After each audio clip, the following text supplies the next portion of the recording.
Assalamualaikum warahmatullahi wabarakatuh. Innal hamdalillah nahmaduhu wa nasta'inuhu wa nastaghfiruh wa na'udzu billahi min shururi anfusina wa min sayyiati a'malina. Man yahdihillahu fala mudilla lahu wa man yudlil fala hadiya lahu. Asyhadu an la ilaha illallah wahdahu la syarika lah wa anna Muhammadan abduhu wa rasuluh. Allahumma salli wa sallim ala nabiyyina Muhammadin wa ala alihi wa sahbihi wa man tabi'ahum bi ihsanin ila yaumiddin. Qala Allah ta'ala fi kitabihil karim. Allah subhanahu wa ta'ala berfirman di dalam kitab sucinya, Ya ayyuhalladzina amanu taqullaha haqqa tuqatih wa la tamutunna illa wa antum muslimun. Wahai orang-orang yang beriman, bertakwalah kepada Allah subhanahu wa ta'ala dengan sebenar-benarnya takwa, menjalankan perintah-perintahnya dan menjauhi larangan-larangannya. Dan janganlah kalian meninggal kecuali dalam keadaan beriman kepada Allah subhanahu wa ta'ala. Wa qala aydan, begitu juga Allah subhanahu wa ta'ala berfirman, Ya ayyuhalladzina amanu taqullaha wa qulu qawlan sadida. Wahai orang-orang yang beriman, bertakwalah kepada Allah subhanahu wa ta'ala dan ucapkanlah ucapan yang jujur, ucapan yang benar. Yuslih lakum a'malakum wa yaghfir lakum dzunubakum. Ketika seorang hamba bertakwa kepada Allah subhanahu wa ta'ala dan ia ucapkan ucapan yang jujur, ucapan yang benar, maka Allah subhanahu wa ta'ala akan memperbaiki urusannya dan akan mengampuni dosa-dosanya. Wa man yuti'illaha wa rasulahu faqad faza fawzan 'azima. Amma ba'd. Barang siapa yang mentaati Allah subhanahu wa ta'ala dan rasulnya, sungguh ia akan mendapatkan kemenangan yang besar, yaitu surganya Allah subhanahu wa ta'ala. Jamaah rahimani wa rahimakumullah. Segala puji bagi Allah subhanahu wa ta'ala yang telah menjadikan Islam agama sesempurna-sempurnanya agama. Segala puji bagi Allah subhanahu wa ta'ala yang telah meridai Islam sebagai agama untuk hamba-hambanya. Allah subhanahu wa ta'ala berfirman di dalam surat Al-Ma'idah ayat ketiga. Surat apa jemaah? Al-Ma'idah ayat ketiga.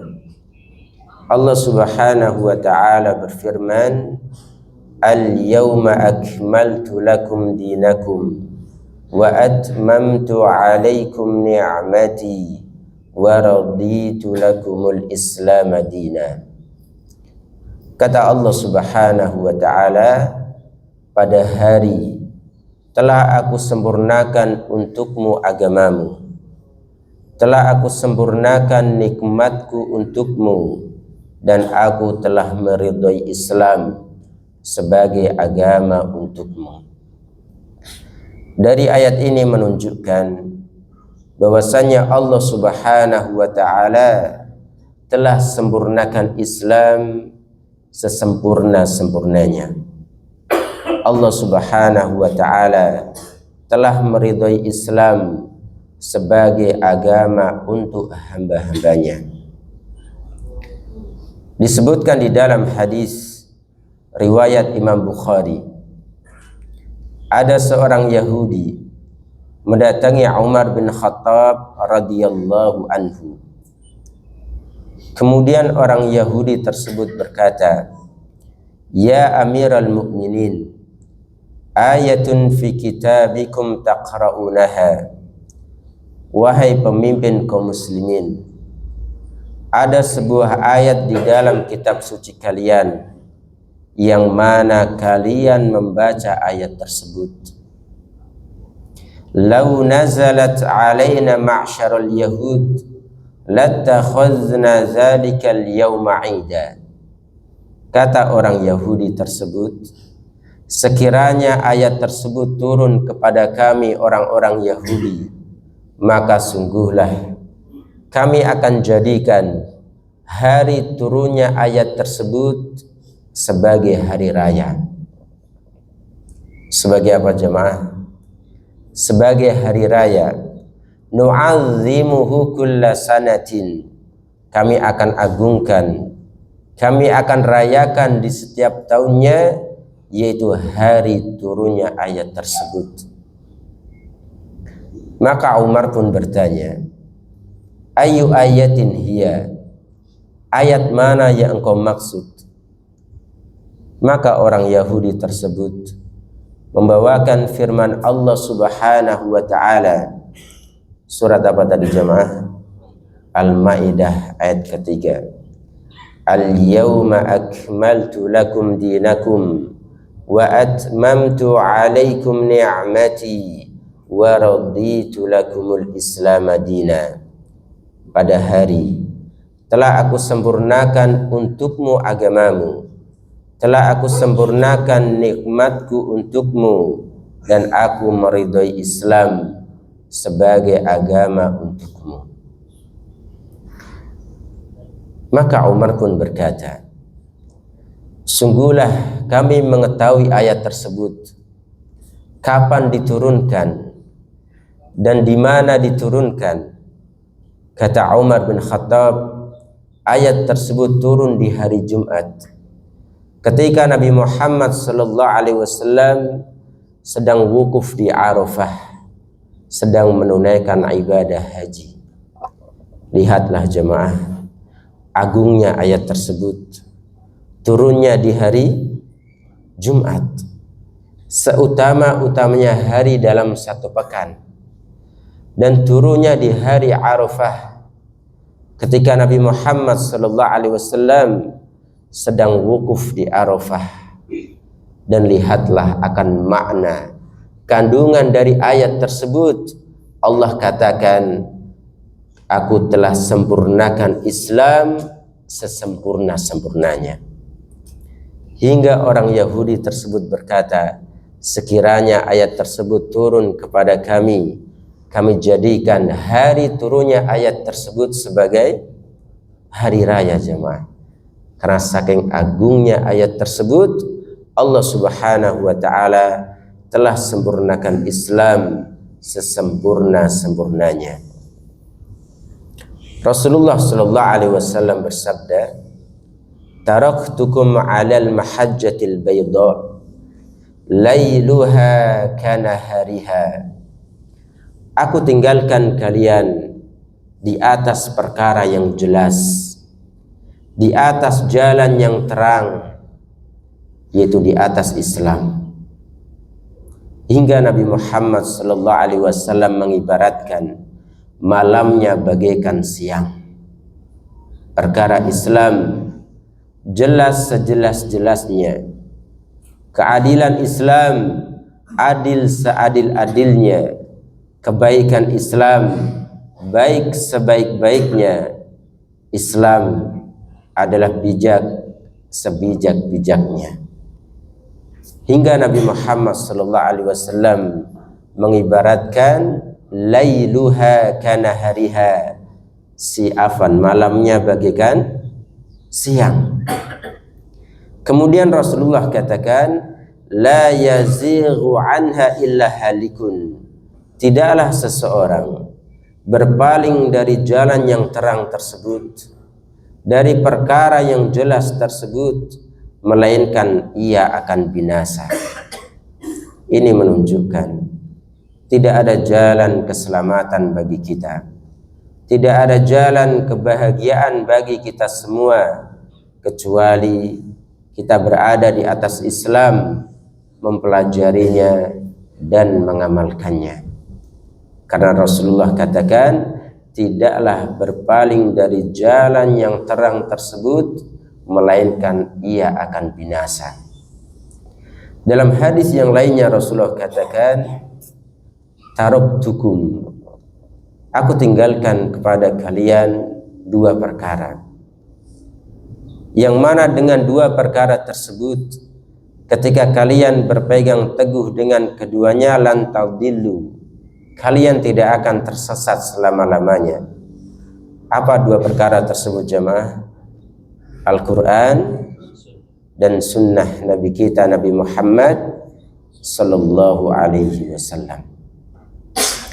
Ini menunjukkan segala sesuatu telah diterangkan di dalam Islam. Segala sesuatu telah diatur di dalam Islam. Masalah aqidah, masalah ibadah, masalah muamalah, semua telah diterangkan di dalam Islam. Allah Subhanahu wa ta'ala telah sempurnakan Islam sesempurna-sempurnanya. Nabi Muhammad sallallahu alaihi wasallam meninggal dunia dalam keadaan para sahabat-sahabatnya di atas jalan yang lurus, di atas pemahaman agama yang murni. Mereka adalah generasi terbaik yang dipuji oleh Allah Subhanahu wa ta'ala dan Rasulnya. Mereka adalah generasi terbaik yang dididik langsung, ditarbiyah langsung oleh Nabi kita Nabi Muhammad sallallahu alaihi wasallam. Kata Nabi Muhammad sallallahu alaihi wasallam, khairun nasi qarni, summa allazina yalunahum, summa allazina yalunahum. Sebaik-baik generasi, kata Rasulullah sallallahu alaihi wasallam, yaitu generasiku. Maksudnya generasi siapa jemaah? Para sahabat radhiyallahu anhum, yang mereka dididik langsung oleh Rasulullah sallallahu alaihi wasallam. Mereka lah yang mengamalkan agama ini dengan sebaik-baik pengamalan. Mereka lah yang mengamalkan agama ini dengan sebaik-baik pemahaman, ditarbiyah langsung oleh Rasulullah sallallahu alaihi wasallam. Kemudian generasi terbaik berikutnya, kata Rasulullah sallallahu alaihi wasallam, yaitu tabi'in. Kemudian generasi terbaik berikutnya tabi'ut tabi'in. Inilah tiga generasi yang dipuji oleh Nabi Muhammad sallallahu alaihi wasallam. Maka Nabi Muhammad sallallahu alaihi wasallam meninggal dunia dalam keadaan para sahabat di atas jalan yang lurus, di atas jalan yang lurus, di atas pemahaman agama yang murni. Hingga datanglah setelahnya generasi kelompok-kelompok yang menyimpang. Di antaranya orang-orang Khawarij. Siapa mereka jemaah? Orang-orang yang mengkafirkan pelaku dosa besar. Sedangkan ahlu sunnah wal jamaah, mereka meyakini pelaku dosa besar tidak mengeluarkan mereka dari agama, tidak mengeluarkan mereka dari Islam. Akan tetapi ketika melakukan kemaksiatan tersebut, ia dalam kondisi turun imannya, lemah imannya, maka ahlu sunnah wal jamaah memiliki keyakinan al-imanu yazidu wa yanqusu, iman bertambah dan berkurang. Yazidu bitta'ah, yang mana iman kita akan senantiasa bertambah dengan ketaatan kepada Allah, wa yanqusu bil ma'siyah, dan iman akan berkurang dengan kemaksiatan. Dan muncul golongan setelahnya, golongan yang menyimpang, memahami agama berdasarkan ra'yunya, berdasarkan hawa nafsunya, yaitu orang-orang murji'ah. Siapa mereka jemaah? Orang-orang yang meyakini perbuatan kemaksiatan yang dilakukan oleh seorang hamba tidak mempengaruhi keimanannya. Apakah ini keyakinan yang benar? Tidak tentunya. Ini keyakinan yang menyimpang. Karena ahlu sunnah wal jamaah, sebagaimana sabda Nabi Muhammad SAW, bahwasanya setiap kemaksiatan yang kita lakukan memberikan noda hitam di dalam hati kita. Ketika kemaksiatan tersebut dilakukan kembali, maka bertambahlah noda hitam di dalam hatinya, dan itu mempengaruhi keimanannya, melemahkan keimanannya, melemahkan semangat ibadahnya, dan menghilangkan kenikmatan, kelezatan di dalam ibadah. Oleh karenanya jemaah, ketika kita tidak merasakan kenikmatan ibadah, kelezatan di dalam bermunajat kepada Allah Subhanahu wa ta'ala, maka hendaklah kita memperbanyak istighfar, bertaubat kepada Allah Subhanahu wa ta'ala, karena kemaksiatan yang kita lakukan ini memberikan noda hitam di dalam hati kita yang melemahkan semangat ibadah kita dan menghilangkan kelezatan, kenikmatan di dalam ibadah. Kemudian muncullah golongan orang-orang Syiah yang mereka mengkafirkan para sahabat. Abu Bakar dikafirkan, Umar dikafirkan, Aisyah radhiyallahu anha dikafirkan. Maka lihatlah, golongan yang menyimpang senantiasa bermunculan. Yuriduna liyutfi'u nurallahi biafwahihim. Mereka menginginkan meredupkan cahaya Allah Subhanahu wa ta'ala. Wallahu mutimmu nurihi. Akan tetapi Allah Subhanahu wa ta'ala senantiasa menyempurnakan cahayanya, memenangkan Islam di atas seluruh agama yang ada.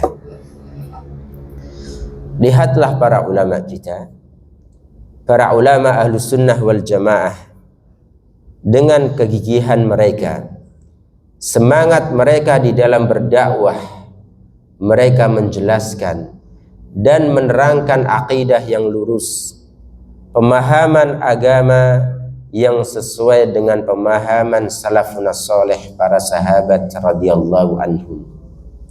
Imam Ibn Battah dengan karyanya As-Sunnah, Imam Ahmad bin Hanbal dengan karyanya Usulus Sunnah, Imam Bukhari dan Imam Muslim di dalam sahihnya, mereka menjelaskan pemahaman agama yang lurus, pemahaman agama yang benar sesuai dengan pemahaman para sahabat radhiyallahu anhum. Dan menjadi kewajiban kita jemaah untuk kita melihat sesuatu, untuk kita memandang sesuatu berdasarkan ilmu, mana yang sesuai dengan Al-Quran dan Sunnah, mana yang menyimpang dari Al-Quran dan Sunnah Nabi Muhammad SAW. Dan tidak mungkin seseorang mengetahui ilmu tanpa dia belajar, tanpa ia duduk di majelis ilmu. Maka seseorang bisa melihat, memandang suatu kebenaran dengan bimbingan dari Allah Subhanahu wa ta'ala, yaitu cahaya ilmu. Begitu juga kita diperintahkan untuk melihat dan memandang mana yang sesuai dengan pemahaman para sahabat radhiyallahu anhum, mana yang menyimpang dari pemahaman para sahabat radhiyallahu anhum. Dan menjadi sunnatullah, ketetapan Allah Subhanahu wa ta'ala, Islam datang dalam keadaan asing, dan Islam akan kembali asing sebagaimana awal Islam itu datang. Rasulullah sallallahu alaihi wasallam bersabda, "Bada'al Islamu ghariban wa sayaudu ghariban kama bada." Islam datang dalam keadaan asing dan ia akan kembali asing sebagaimana awal Islam itu datang. Iya jemaah, Islam datang ke tanah Arab dalam keadaan orang-orang Arab, penduduk Mekah, mereka mengagungkan peribadatan kepada berhala. Dan di sekitar Ka'bah itu terdapat 360 berhala. Bayangkan, mereka mengagungkan namanya berhala. Mereka beribadah kepada berhala. Kemudian datanglah Nabi Muhammad SAW dengan perintah Allah Subhanahu wa taala, ya ayyuhal muddatsir qum fa'anzir. Wahai orang yang berselimut, bangunlah, berikanlah peringatan kepada manusia untuk mereka beribadah hanya kepada Allah dan mereka meninggalkan namanya peribadatan kepada berhala, kesyirikan jemaah.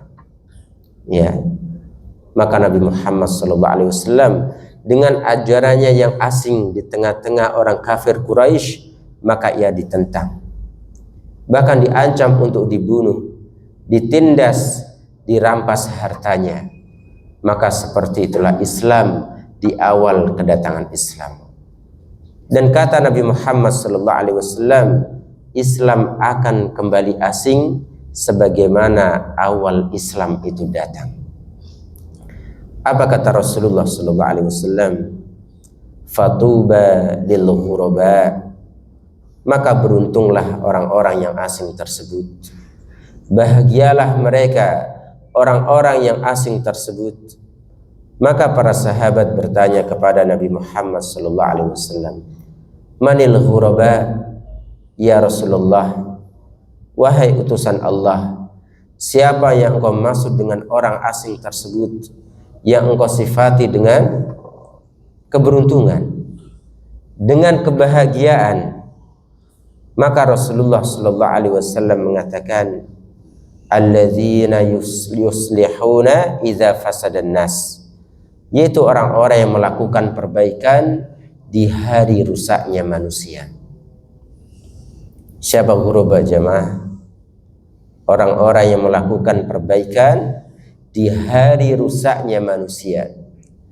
Mereka melakukan perbaikan pada akidah mereka di hari manusia rusak dengan akidahnya. Ya, belum lama kita lihat dan kita dengar orang-orang yang beribadah mengelilingi bebatuan jemaah, dan itu terjadi di negara kita. Mereka meyakini batu tersebut adalah batu yang keramat, bisa mendatangkan manfaat maupun mudarat. Mereka kumpulkan air yang menetes dari batuan tersebut. Maka sungguhlah ini akidah yang rusak. Maka ketika orang ingin mendapatkan manfaat kebaikan atau terhindar dari keburukan mudarat, kepada siapa dia bersandar? Kepada siapa ia meminta? Kepada Allah Subhanahu wa ta'ala, bukan kepada batu yang dikeramatkan ataupun pohon yang dikeramatkan, tidak. Maka sungguhlah banyak manusia yang rusak akidahnya. Maka lihatlah ghuraba, orang-orang asing yang disifati oleh Nabi Muhammad SAW keberuntungan untuk mereka, orang-orang yang melakukan perbaikan di hari rusaknya manusia, melakukan perbaikan pada akidah mereka. Mereka melakukan perbaikan pada ibadah mereka di hari manusia rusak dengan ibadahnya. Mereka mengabaikan ibadahnya, mereka menomorsekiankan ibadahnya. Maka ghuraba, mereka melakukan perbaikan pada ibadah mereka sebagaimana ibadahnya Nabi Muhammad sallallahu alaihi wasallam. Mereka melakukan perbaikan dalam cara berpakaian mereka. Di hari manusia rusak dengan cara berpakaiannya. Mereka dalam berpakaian, dalam berpenampilan mengikuti gaya barat, mengikuti orang-orang non-Islam, Yahudi dan Nasrani. Maka sungguhlah ghuraba, orang-orang asing yang disifati keberuntungan untuk mereka oleh Rasulullah SAW melakukan perbaikan pada cara berpakaian mereka di hari manusia rusak dengan pakaiannya. mereka berlomba-lombaan untuk menampakkan auratnya. Na'udzubillahi min dzalik. Padahal Allah Subhanahu wa taala perintahkan kepada hamba-hambanya untuk mereka menutup auratnya. Kemudian ghuraba adalah orang-orang yang melakukan perbaikan dalam akhlak, dalam adab mereka, dalam cara bermuamalah mereka, sebagaimana cara bermuamalah Nabi Muhammad sallallahu alaihi wasallam. Bagaimana ia bermuamalah dengan anak istrinya, maka ia melihat dan mempelajari bagaimana cara Nabi Muhammad sallallahu alaihi wasallam bermuamalah dengan keluarganya, dengan anak istrinya, jemaah. Betul. Dan Rasulullah sallallahu alaihi wasallam panutan terbaik kita dalam kepemimpinan di dalam keluarganya. Lihatlah sebagian manusia, ia bengis dan kasar kepada anak istrinya, tapi kepada kawannya dia berlemah lembut. Dia bisa bercanda, tersenyum kepada rekan kerjanya, tapi itu ia tidak berikan kepada anak istrinya. Terjadi jemaah, terjadi. Dan banyak pertanyaan tentang keluhan di dalam permasalahan keluarga. Suami yang ia tidak memperhatikan kebahagiaan untuk anak istrinya, bagaimana bermuamalah dengan mereka. Maka ketahuilah, ketika ada orang yang paling berhak untuk mendapatkan perilaku baik dari kita, itu siapa jemaah? Orang terdekat kita. Maka dikatakan bahwasannya Nabi Muhammad SAW adalah orang yang paling baik kepada siapa? Kepada keluarganya, kepada istrinya, kepada anak-anaknya. Maka orang-orang yang asing, mereka melakukan perbaikan dalam akhlak mereka, dalam bermuamalah mereka, bagaimana Nabi Muhammad SAW memberikan contoh dalam muamalah tersebut. Ia mempelajarinya dan ia mengamalkannya. Jamaah rahimani wa rahimakumullah. Setiap dari kita mengaku ahlu sunnah wal jamaah. Siapa ahlu sunnah wal jamaah? Ahlu sunnah yaitu orang-orang yang berada di atas sunnah Nabi Muhammad SAW. Maka mereka dikatakan dengan ahlu sunnah. Bukan orang-orang yang mengucapkan dengan lisannya cinta kepada Rasulullah SAW, tapi mereka meninggalkan sunnah Rasulullah. Mereka tidak mempelajarinya, bahkan mereka meninggalkan sunnah tersebut. Maka ingatlah, ketika kita mengaku ahlu sunnah, kita mempelajari sunnah Rasulullah SAW dan kita mengamalkannya. Wal jamaah, apa yang dimaksud dengan jamaah tersebut? Maka ulama katakan al-jamaah ditafsirkan, dijelaskan dengan jamaah para sahabat radhiyallahu anhum. Jadi al-sunnah wal jamaah, orang-orang yang berada di atas sunnah Nabi Muhammad SAW dan mereka mengikuti jamaah para sahabat radhiyallahu anhum dalam pemahaman agama mereka. Betul jamaah. Sebagian orang mengatakan, aku berpegang kepada Al-Quran dan Sunnah. Tapi menurut pemahaman siapa? Masing-masing, dirinya sendiri tidak.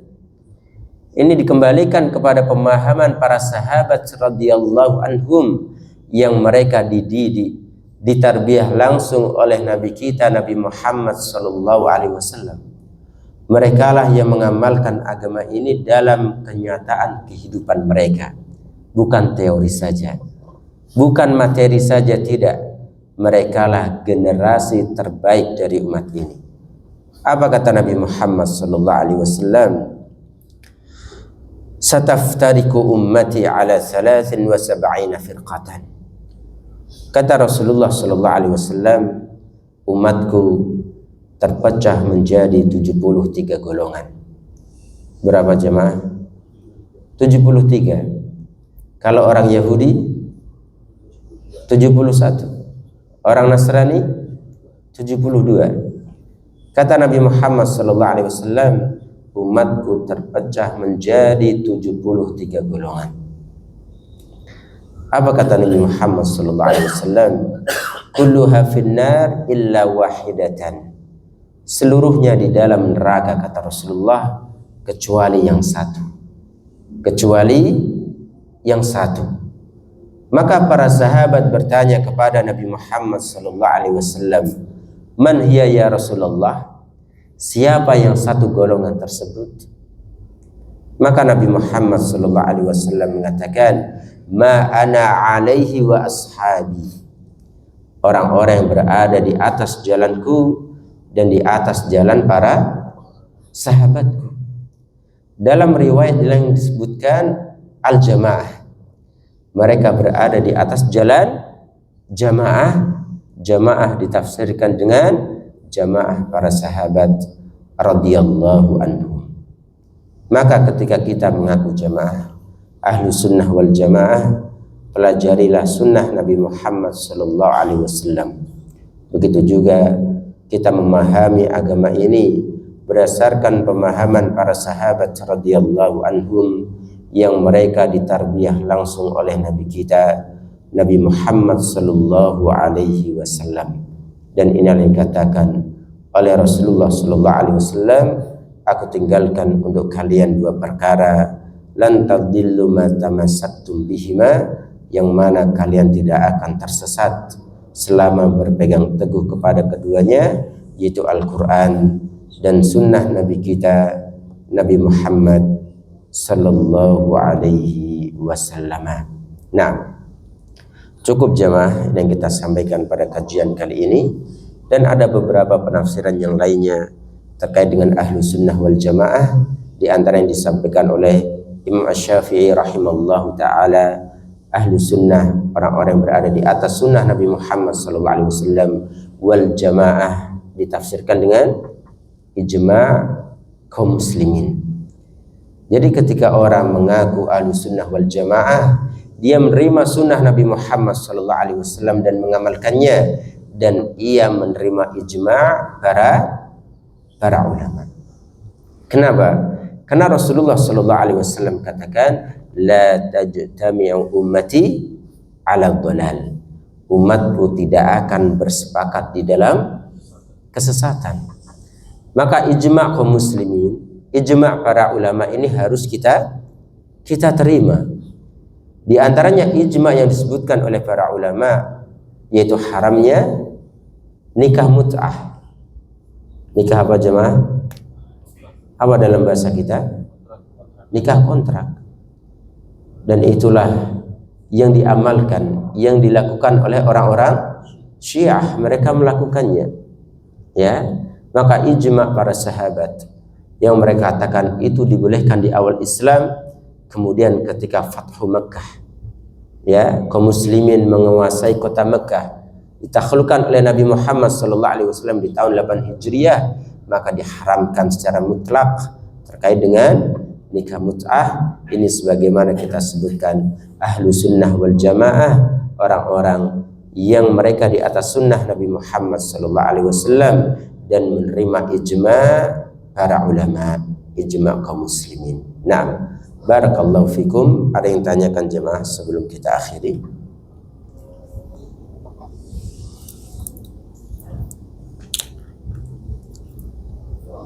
Baik, ada tidak jemaah?